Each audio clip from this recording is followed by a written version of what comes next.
Can you tell me what were some of the biggest challenges of the recovery process for you, for those who might be listening who are going through it right Yeah, now? yeah, for real. So like one of this isn't gonna happen to everyone. This is not everyone's experience, but I had a lot of stuff happen to me in recovery, and I'll share one story. I don't know if you even know this about me, but I think I told you. But so there's gonna be good times. There's gonna be bad times. Like I said, you have to stay tapped in at all times. At least I do. So it was my first year of university. I just finished university and I wanted to see my family. I hadn't seen my biological family in a long time. So my older brother and my mom, I went to go see them in a neighborhood I shouldn't have been really hanging out with. In it's a hood, and so this night, just like any other night, like they're like smoking and stuff, and I don't want to be in no hot box. Like I was like, if we're gonna smoke, like let's set up on the porch and I'll play music and stuff, and you guys we can go out there. So that's what we did, and it was Canada Day, and there was fireworks and stuff. And after the fireworks finished, um, we're just I'm playing music super loud and just posted up on the porch there, and next thing you hear is pop, pop, pop, pop, pop, pop, and I look over to my left and I look at my brother. I'm like, "Yo, that's fucking gunshots!" And before I could even really react to what I just like my body could react to what I might have or may have just heard.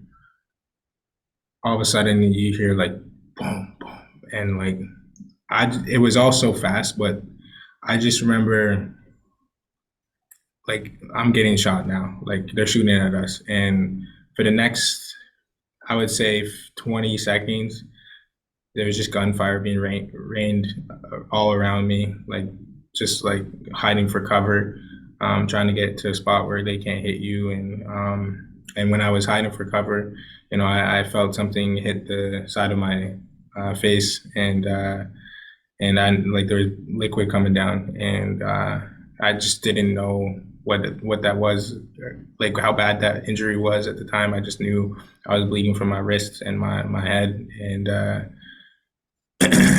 eventually the gunfire stopped after like 20 seconds, and the nightmare was over. But there's one memory that sticks out to me, and it still haunts me. But like I remember just looking at my older brother with blood coming down my face, and I'm like, they hit me, they got me, Tyler. Like get help. And he just went white as a ghost, man. That's something I never want to see in him again. But we ended up calling the police, and the police came, and I found out that I was just it was like a ricocheting bullet that hit me.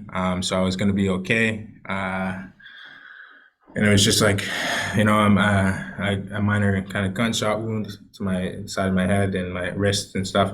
So I was like, okay, like, but after that, that anxiety was terrible, man. Like it was really bad. So I'd be lying if I said I didn't think about going back to my old way after that.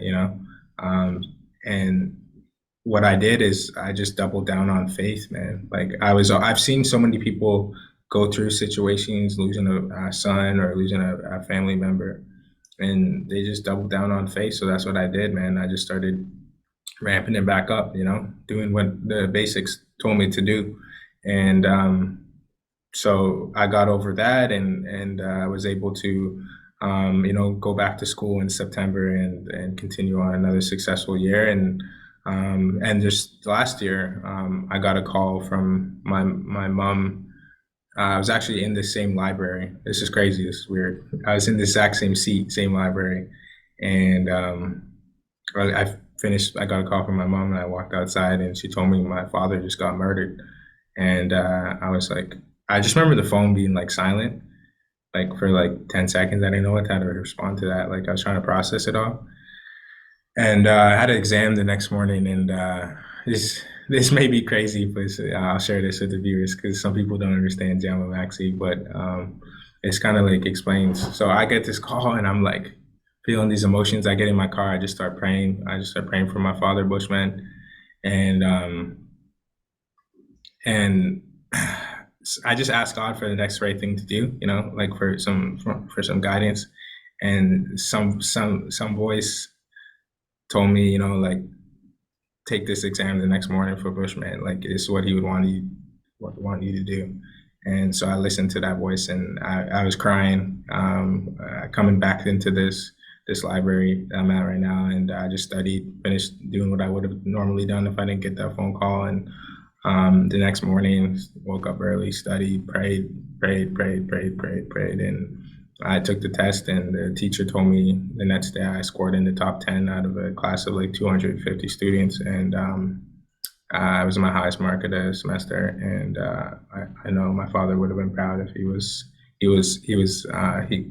there. So, but yeah, I definitely had a lot of challenges. You know what I mean? Like times where like, if I were to relapse, like and during any of those times, people would be like, they would be mad. Like you would be mad, but people would understand. So, but that's not my experience, man. My experience is people go through suffering, terrible times, and it's what we do when we go through that.